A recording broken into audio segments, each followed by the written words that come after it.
তালেবকে আল্লাহ রসুল নিজের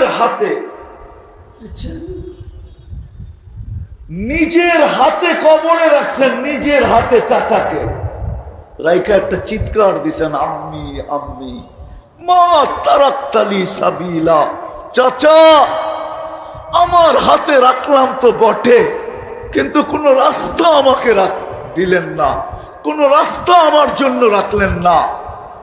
আমার হাতে তো রাখলাম বটে, কিন্তু আমার জন্য কোনো রাস্তা রাখলেন না। আমি বলছিলাম কলেমা পড়েন, পড়েন নাই, বলছিলাম ঠোঁট হেলান, হেলান নাই, ভাবতেছিলাম চুপ থাকবেন, তাও আমার জন্য কোনো রাস্তা বাহির হয়ে আসবে, কিন্তু আপনি চুপও ছিলেন না। যাওয়ার সময় একটা চিৎকার দিলেন, আলা মিল্লাতি আব্দুল মুত্তালিব, আব্দুল মুত্তালিবের ধর্মের উপরে চলে যেতেছি। চাচা আমার জন্য কোনো রাস্তা রাখলেন না। রব্বে কাবার কসম, যতই এই জীবনটা দ্বারা এটাকে গুছাইতে চাই, অতটুক গুছানো সম্ভব হবে যতটুক এখানে লেখা আছে, এর চেয়ে বেশি না।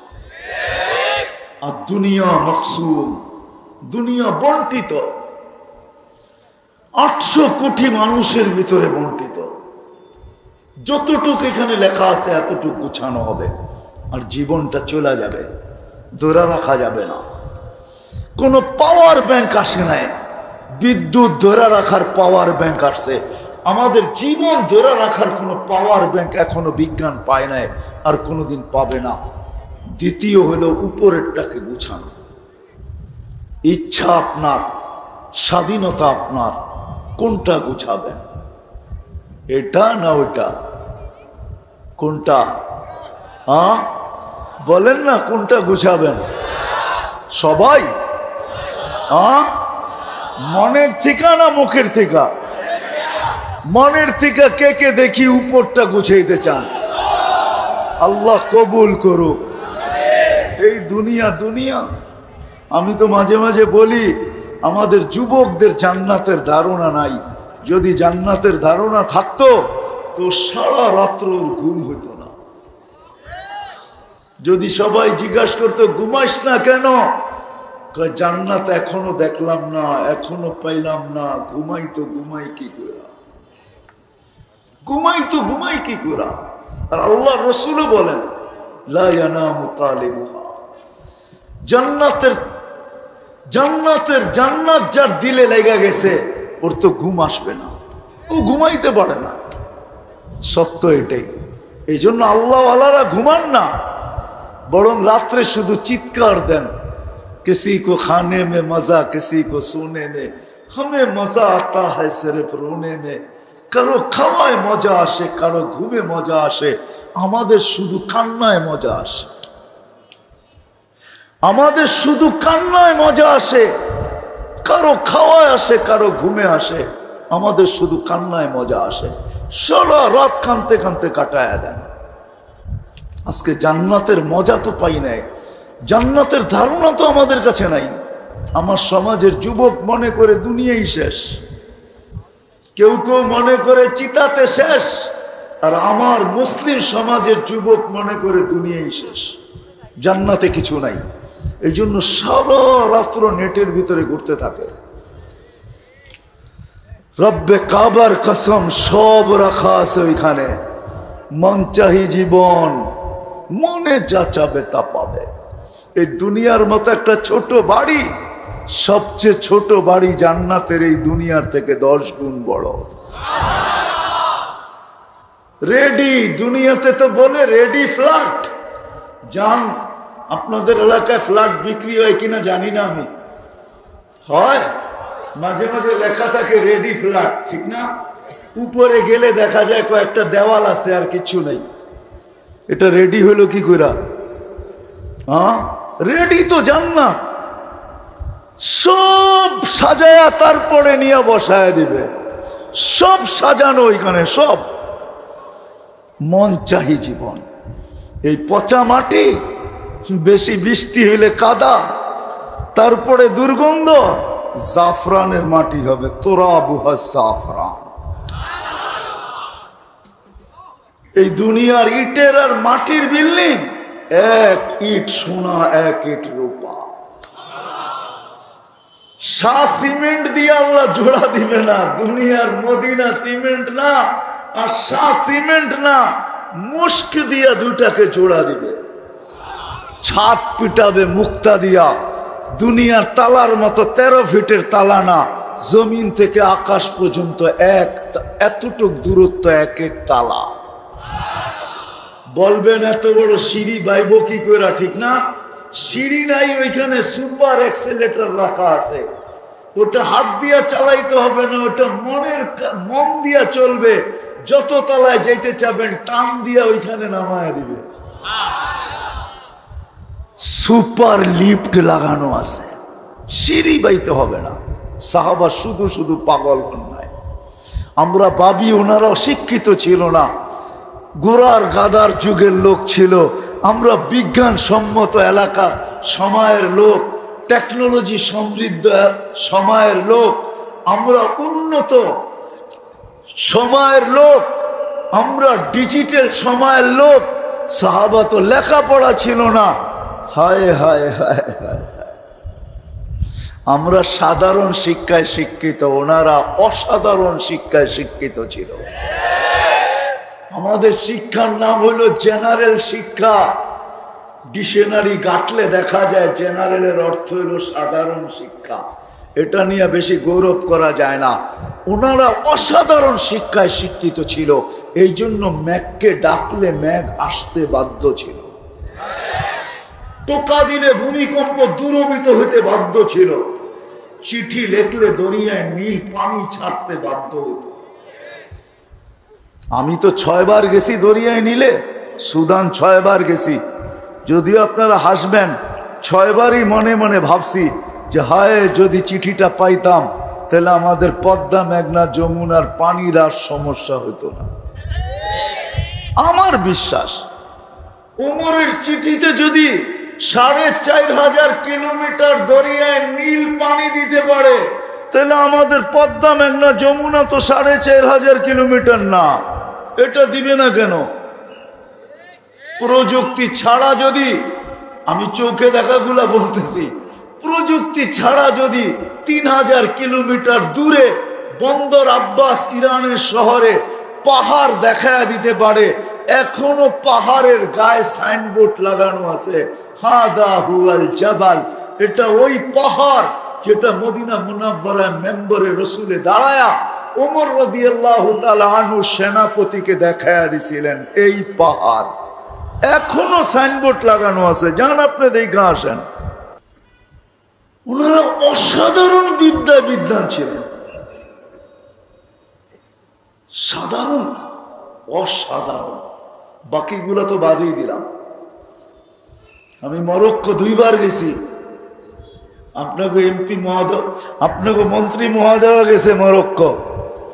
জিজ্ঞাসা করেন ওনার কাছে যাওয়ার সুযোগ হয়েছে কিনা। উকবা বিন নাফি রাদিয়াল্লাহু তাআলা আনহু যেইখান দিয়ে আটলান্টিকে ঘোড়া নামায়া দিয়ে ওইখানে 2টা মিনার বানানো আছে, ক্যাসেবলঙ্কার থেকে একটু কাছে। উনি গেছেন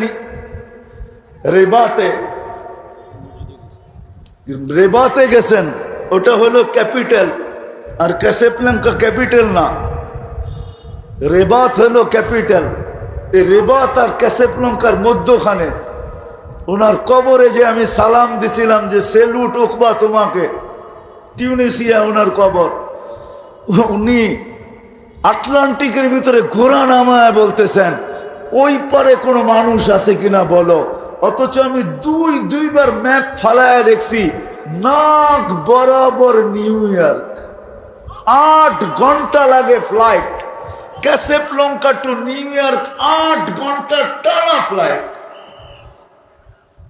নিউ ইয়র্ক টু ক্যাসেবলঙ্কা 8 ঘন্টার ফ্লাইট, আর উনি বলে আমি ঘোড়া দিয়া পার হয়ে যাবো। আমাকে বলো ওই পারে মানুষ আছে কিনা। কেমন শিক্ষায় শিক্ষিত ছিলেন। সত্য এটাই, সাহাবা গরিব ছিল বটে, এই জন্যই তো পাগল ছিল, কেননা জান্নাত চোখের সামনে ছিল। আজকে আমরা পাগল না, জান্নাতের কোনো ধারণা আমাদের নাই। হায় হায় হায় যুবক, খালি 14 তারিখের ধারণা আছে, ঠিক না? ফুলের ক্রাইসিস হয়ে যায় বাংলাদেশে, কিন্তু জান্নাতে যে ঘন্টায় ঘন্টায় 14 তারিখ হবে এটা জানে না। পার ঘন্টায় ঘন্টায় 14 তারিখ হবে জান্নাতে। ভিডিও কল আসবে, ছবি সহ দেখাবে, আর বলবে তাল ইলাইয়া, আমার কাছে আয় না, তোর জন্য আল্লাহ বানায় রাখছেন। আল্লাহর রসুল ধারণা দিয়েছেন হাঁটু পর্যন্ত মুস্ক দ্বারা, কোমর পর্যন্ত আম্বর দ্বারা, কাঁধ পর্যন্ত জাফরান দ্বারা, উপরটা বানাইছেন হোয়াইট কাফুর দ্বারা, 120 ফিট লম্বা, চুলটিও 120 ফিট লম্বা, 3 কিলোমিটার ঘেরের লেহেঙ্গা পড়া থাকবে। আল্লাহ রসুল বসে লাউ বাজাগা সাবআতি আবহুর লাসারা আদবা, 7 সমুদ্রে থুতু দিলে পানিগুলা মধুর মতো মিঠা হয়ে যাবে। লাউ সাহিকা আলা দুনিয়া লাতানাব্বারাতিদ দুনিয়া কুল্লা, একটা হাসি দিলে দুনিয়াটা আলোতে আলোকিত হয়ে যাবে। লাউ কাশাফা সাকাইহি লাগাবা দাউকুশ শামস, পাও খুলা দিলে সূর্য চিরদিনের জন্য আলো হারায় ফেলবে। একটা চুল আকাশের নিচে নাড়া দিলে লাতাআত্তারাতিদ দুনিয়া কুল্লা, পুরাটা দুনিয়া সুঘ্রাণে মোহিত হবে। এইবার যুবক একটু ভাবো, তার ঠোঁটে ঠোঁট লাগলে কেমন মজা হবে। দুনিয়াতে তো মেসেজ দেয় 20 জন রে, একজন লয়া খাড়ায় থাকে, 19 জন রে ছেক্কা, ঠিক না? হ্যাঁ, মেসেজ দিছে ফুলের, দাঁড়ায় রয়েছে টঙ্গী বাজারে জুতা লয়া, ঠিক না? টঙ্গিও পাওয়া যাবে, কক্সবাজার যে জুতা দেখাইছে, ঠিক না? বারবার তাকাইছে, জুতা দেখায় দিছে, খবরদার আরেকবার চাইলে সাইজ। আর টঙ্গী কক্সবাজার কেন, টঙ্গিতেই তো বারবার চাইলে কি দেখায়, কি সত্য তো জুতা দেখায়। জান্নাতে এরকম না, সৈকত জান্নাতও আছে, চোখে চোখ লাগবে, বুকে আয়সা লেগে যাবে, আর বলবে আনা হুব্বুক ওয়া আনতা হুব্বি, আমি তোর ভালোবাসা, তুই আমার ভালোবাসা। লিমাদা আখারতা, এত দেরি করলি কেন? কবের থেকে আল্লাহ বানায় রেখে দিছে তোর জন্য। পাক পবিত্র সূরা আর রহমান উঠায়া দেখেন, কোন ইনসানও তাদেরকে দেখে নাই, কোন জিনও দেখে নাই, কেউ দেখে নাই, ছুঁয়ে নাই, দেখে নাই, আল্লাহ বানায় রেখা দিছে। কোনটা গুছাবো, এটা না ওইটা? হ্যাঁ, ওইটা। প্রতি শুক্রবারে আল্লাহ এই উম্মতকে দাওয়াত খাওয়াবে, এই উম্মতকে। দুনিয়ার শুক্রবারে যেরকম আমরা জুমা পড়তে যাই, জান্নাতে নাম চেঞ্জ হয়ে যাবে, ইয়াউমাল মাসিদ। ওই শুক্রবারে আল্লাহ আমাদেরকে দাওয়াত খাওয়াবে, প্রতি শুক্রবারে। আইটেম কত হবে আল্লাহ জানে, কোটি কোটি আইটেম হবে। কোন বাবুর্চি পাক করবে না, আল্লাহ কুদরত দিয়া পাক করবে, না জানি কেমন মজা হবে। আল্লাহ শুধু খাওয়াবে না, 6 দিন 2 ভাবে পান করবে, নিজের হাতে অথবা খাদেম।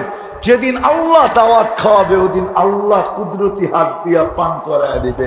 সাকাহুম রাব্বুহুম শারাবান তাহুরা, আল্লাহ নিজের হাতে পান করায় দিবে।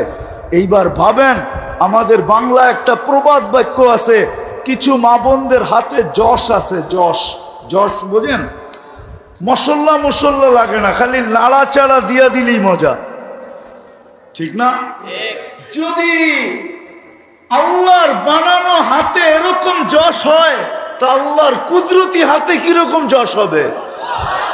যে গ্লাসে আল্লাহ ধরবেন, তারপরে পান করায় দিবেন, তারপরে আল্লাহ কথা বলবেন, জিজ্ঞাসা করবেন, খুশি তো, নারাজ তো না, যা দিছি কম তো না। আল্লাহ জিজ্ঞাসা করবে, ডেলি 70 বার কাপড় চেঞ্জ করবে। জান্নাতে কোনো দর্জি নাই, আল্লাহ কুদরত দিয়ে বানায় বানায় পাঠাবে।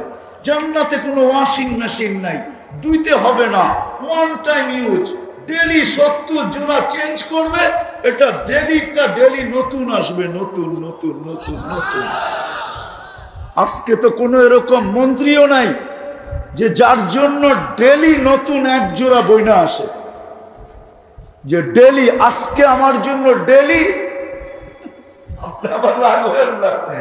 ডেলি 1 জোড়া আসে, নতুন 1 জোড়া আসে ডেলি। যে না কালকে যেটা পড়ছি এটা আজকে পড়বো না। আর যদি আসেও বানায়ও তাহলে মানুষ আঙ্গুল উঠাবে যে দেখো কিরম লুটা লুটতেছে, মানুষ উল্টা আঙ্গুল উঠাবে দেখো কিরম লুটা লুটতেছে, নাহলে কোত্থেকে পায় পয়সা। এই জন্যই তো ও ফুড পয়জন বানায়। শাকভাত খায়া ফুড পয়জন হয়েছে আজ পর্যন্ত মনে হয় বাংলাদেশের স্বাস্থ্য মন্ত্রণালয়ের কোনো রিপোর্ট নাই যে পান্থাভাত আর শাক খায়া ফুড পয়জন হয়েছে। সব দামি দামি খানা খায়া ফুড পয়জন, বড় বড় দাওয়াত খায়া ফুড পয়জন। কারো পৌষ মাস কারো সর্বনাশ, নাম বলবো না তাইলে মন্ত্রী মহোদয় চিনা ফেলবে। এক ডাক্তার আছে আমার, উনি আমাকে বলে কি হুজুর যদি পুরান টাউনের এই তেহারির দোকানগুলার কাচ্চির দোকানগুলা না থাকতো তাইলে আমার হাসপাতাল চলতো না। এই কাচ্চি আর তেহারির দোকানগুলো আমার হাসপাতালকে চাঙ্গা রাখছে। হ্যাঁ খাইছে, ফুড পয়জন হয়েছে, গ্যাস হয়েছে, চায়া উঠছে ওইখানে চাইপা চুইপা দেইকা প্রথমে তো হার্ট মনে করা সবকিছু করে ফেলছে হার্টের, ঠিক না? কিন্তু সারা রাত তালাশ করার পরে সকালে দেখতেছে গ্যাস, কিন্তু বিল তো লেগে গেছে, ঠিক না? হ্যাঁ কি পরশ পাথর যেটা ছোঁয়া লাগছে ওইখানেই বান্ডেল হয়েছে, যেটা ছোঁয়া লাগছে ওইটাই বান্ডেল হয়েছে, ঠিক না? পরশ পাথর বোঝেন, যেই মেশিনে উঠাইছে ওইখানেই বান্ডেল, যেই মেশিনে উঠাইছে ওইখানেই বান্ডেল। সকালবেলা বিল হয়েছে 5 লাখ। উনি মাঝে মাঝে আমাকে বলে, নাম বলবো না, চিনা ফেলবে, ওষুধ ডাক্তার প্রসিদ্ধ, আমার খুব পরিচিত, হাসি আর বলে তেহারি আর কাচ্চির দোকানগুলো না থাকবে পুরান ঢাকায়। সত্য এটাই, জান্নাতে খাও সুগ্রাণ হয়ে বাহির হবে। জীবন চিরদিনের, কোনদিন মউত আসবে না। চিরদিন যুবক, কোনদিন বৃদ্ধ হবে না। চিরদিন সুস্থ, কোনদিন অসুস্থ হবে না। চিরদিন নিয়ামত বাড়তে থাকবে, কোনদিন কমবে না। নাচ আছে, গান আছে, সব আছে। দুনিয়ার ডিস্কোতে কি আছে? জান্নাতের মহিলারা যখন নাচবে এক এক পায়ের ঝংকার থেকে 1 লক্ষ কালার বাহির হবে, পুরা জান্নাতকে আলোকিত করবে 2 লক্ষ কালার। 40 বছর টানা নাচবে। এই 40 বছরের ভিতরে কোনো কালার দ্বিতীয়বার রিপিট হবে না। আল্লাহ বানায় রাখছে, সব বানায় রাখছে। আসেন আসেন, সবচেয়ে ছোট বাড়ি এই দুনিয়ার 10 গুণ বড়। কিন্তু আমার বিশ্বাস বাঙালি পাবে না, বাঙালিরা আরো বড় পাবে। কেননা সবচেয়ে ছোট যে পাবে ওর নাম হাদিসে লেখা আছে, ওর নাম চুহাইনা, কবিলাও চুহাইনা। বুঝা গেল ওইটা তো শেষ, ওটা আমাদের ভাগ্যে জুটবে না। ইনশাআল্লাহ আমরা এর চেয়ে বড়টা পাবো। তো কোনটা গোছাবেন, এটা না ওইটা? হ্যাঁ, তাইলে কয়েকটা কথা মানতে হবে। পারবেন? হ্যাঁ, চলেন আজকে সবাই তওবা করি। রব্বে কাবার কসম, আজ রাত যদি দুনিয়ার সমস্ত মুসলমান তওবা করে আর আল্লাহর কাছে ফিরে, ফাফিরু ইলাল্লাহ, আল্লাহর দিকে ফিরা যায়, রব্বে কাবার কসম কালকে দুনিয়ার পরিস্থিতি চেঞ্জ হবে তো হবে, সূর্য নতুন আলো নিয়ে উঠবে। মুসলমান যদি শুধু আল্লাহর দিকে ফিরা যায়, তওবা করে। আজকে আমরা গুনাহ করি কিন্তু তওবা করি না, গুনাহ সহ দোয়া করি, আল্লাহ এটা করে দেন না। এই জন্যই মুসলমানদের দুরবস্থা, মুসলমানদের দুরবস্থা আজকে এই জন্যই। একটু আগেই বলছিলাম, কোন মনীষী খুব সুন্দর লেখছেন, জানি না বুঝবেন কি বুঝবেন না। আচ্ছা, সূর্য কোন দিকে ডুবে? হ্যাঁ, কোন দিকে? পশ্চিম দিকে, ঠিক না? হ্যাঁ, আমাদের বাংলা একটা কথা আছে না, পশ্চিমা কালচার, পশ্চিমা সংস্কৃতি। পশ্চিমা বোঝেন? পশ্চিমা সংস্কৃতি, আরে বোঝেন কোনটা বলেন? হ্যাঁ, ইউরোপ, ঠিক না? এটা হলো পশ্চিমা। হ্যাঁ, তো সূর্য ডুবে কোন দিকে? হ্যাঁ, তো কবি কোন মনীষী লেখছেন, হায় মুসলমান, তুমি পশ্চিমের দিকে যাও না, পশ্চিমের দিকে তাকায়ও না, কেননা সূর্য পশ্চিমে যায় ডুবা যায়। ও যদি পশ্চিমে না যাইতো তো কোনোদিন ডুবতো না। তো সূর্য আমাদেরকে মেসেজ দিতে দিতে যায়, ও মুসলমান, তুই কোনোদিন পশ্চিম দিকে তাকাইস না, পশ্চিমাদের দিকে তাকাইস না, পশ্চিমার দিকে, পশ্চিমাকে অনুসরণ করিস না, অনুকরণ করিস না, পশ্চিমে কোনোদিন যাইস না। গেলে কি হবে? তুইও আমার মতো ডুবে যাবি। কিন্তু সিস্টেম তো এটাই, আমি ডুবি আবার সকালে উঠি পূর্ব থেকে, কিন্তু তুই চিরদিনের জন্য ডুববি আর কোনোদিন উঠতে পারবি না। এই জন্য একটু আগে বলতেছিলাম, নবীর আদর্শে, নবীর আদর্শ আজকে আমাদের কাছে ঘৃণিত, আমাদের কাছে লাঞ্ছিত, আমাদের কাছে বঞ্চিত, আমাদের কাছে দীক্ষিত, আমাদের কাছে অবহেলিত। আর আমাদের কাছে প্রিয় হলো পশ্চিমা কালচার। আর সবচেয়ে বেশি জুতার বাড়ি আমাদের কপালে পড়ে পশ্চিমাদের হাত থেকে। সত্য এটাই। আল্লাহ বলে এদের সাথে বন্ধুত্ব, তাহলে এদেরকে দিয়ে তোরে জুতা খাওয়ানো। আজকে আমরা এদের হাতেই জুতা খাইতেছি, এদের হাতেই আমাদের রক্ত ঝরতেছে।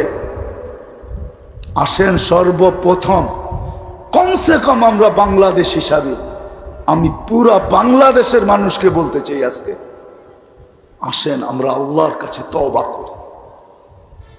যাও, আমরা তওবা করলাম, পারবেন? হ্যাঁ, চলেন আমরা আল্লাহর কাছে তওবা করি।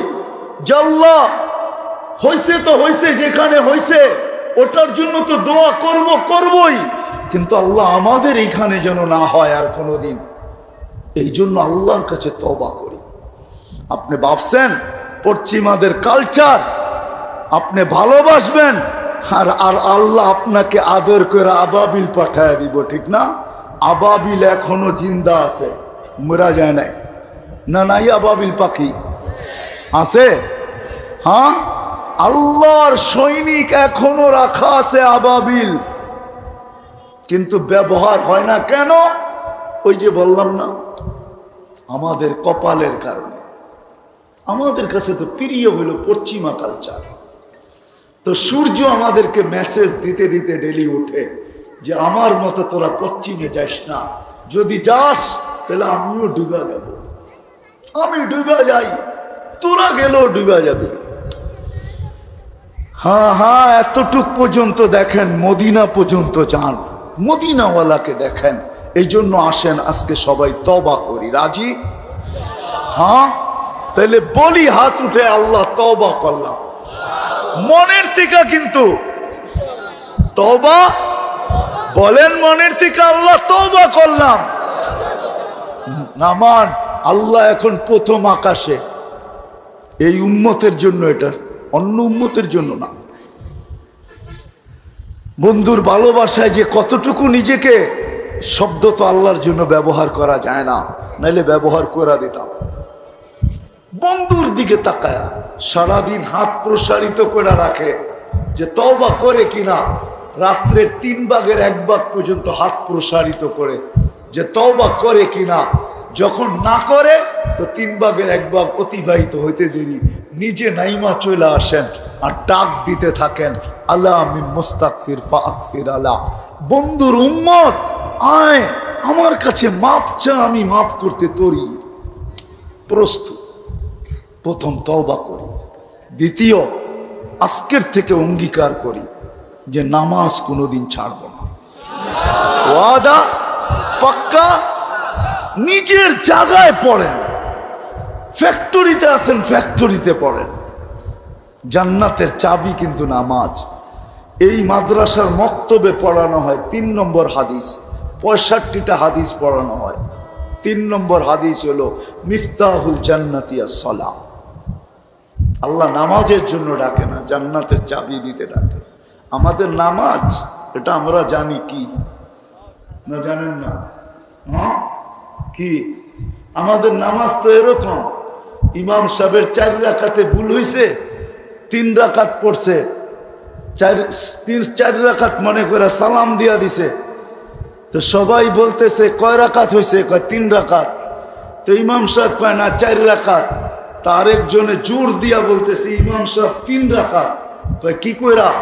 আমার 4 দোকানের হিসাব হয় ডেলি নামাজে, 3 দোকানের হয়েছে, 1 দোকানের বাকি রয়ে গেছে, এই জন্য 3 রাকাত। আমাদের নামাজ তো এরকম। আল্লাহ নামাজের জন্য ডাকে না, জান্নাতের চাবি দিতে ডাকে। তৃতীয় কথা হলো নিজেদের সম্পর্ক মসজিদ মাদ্রাসার সাথে রাখি। রাখবেন? মসজিদ আর এটার কারণ আছে, আমি দুনিয়া ঘুরা বলতেছি। বাংলাদেশ পরিবেশগতভাবে, এক আধ্যাত্মিক পরিবেশগতভাবে বাংলাদেশের তুলনা দুনিয়াতে হয় না। মক্কা মদিনা বাইতুল মুকাদ্দাস ভিন্ন কথা, কিন্তু আমি 99 দেশ দেখা বলতেছি বাংলাদেশের তুলনা হয় না। এই জন্যই বাংলাদেশে কোনো বিপর্যয় আজ পর্যন্ত ঘটে নাই। এই জন্য আমি বড় জোর দিয়া বলি বাংলাদেশ নড়ে চড়ে পড়ে না, আর ইনশাআল্লাহ কোনোদিন পড়বে না। যত বলো দুনিয়া বিপর্যয়ের কথা, আমার বিশ্বাস বাংলাদেশে কোনো বিপর্যয় হবে না। কেননা অতীতের প্রমাণ আছে। করোনা লগ্নে সারা দুনিয়া বলছে বাংলাদেশে বিপর্যয় হবে, হয় নাই। দুইবার আবহাওয়াবিদরা বলছে বাংলাদেশে বিপর্যয় হবে। 10 নম্বর মহাবিপদ সংকেত, কোনো বিপর্যয় হয় নাই। 7.8 ভূমিকম্প আসছে, কোনো বিপর্যয় হয় নাই। কেননা বাংলাদেশটা একটা আধ্যাত্মিক সুরক্ষার চাদর দ্বারা ঢাকা আছে। ওটা হলো মসজিদ মাদ্রাসা মক্তব, যেটা দুনিয়ায় কোথাও নাই। আপনি একটা টঙ্গী থানা খবর নেন, পড়ায় 300 350 ছোট বড় মাদ্রাসা হবে, আরো বেশি হবে মনে হয়। একটা থানায় 40,000-এর উপরে হেফজোখানা বাংলাদেশে। রাত্র 4টার সময় এই মাদ্রাসার হেফজোখানার ছেলেরা ওঠে। ওরা ওঠে না, কোরআন পড়ে না, ওরা লাল সবুজের এই পতাকাটাকে আধ্যাত্মিক সুরক্ষার চাদর দিয়ে ঢাকা দেয়। এই জন্য বাংলাদেশে যত বড় মাত্রায় ভূমিকম্প আসছে, একটাও দিনে আসে নাই, সন্ধ্যা রাত্রে আসে নাই, সবগুলা শেষ রাত্রে আসছে। সবগুলো আপনি দেখেন, আমাকে লিস্টি নেন 100 বছর, এই 50-60 বছরের ভূমিকম্পের দেখবেন বেশির মাত্রার ভূমিকম্পগুলো শেষ রাত্রে। কেন? আল্লাহ বলে তুমি যাইতে পারবে বটে, যেরকম বল দেওয়ালে মারলে ব্যাট করলে না ওই পারে যাবে, আল্লাহ বলে তুমি বাংলাদেশে যাইতে পারবে বটে, কিন্তু আধ্যাত্মিক সুরক্ষার চাদরকে ব্যাট করতে পারলে না বিপর্যয় ঘটবে। আর যদি ব্যাট না করতে পারো তো দেওয়ালে বল বাইজা যেরকম পিছে চলে যায়, অথবা স্লিপ খায়া ডাইনে বামে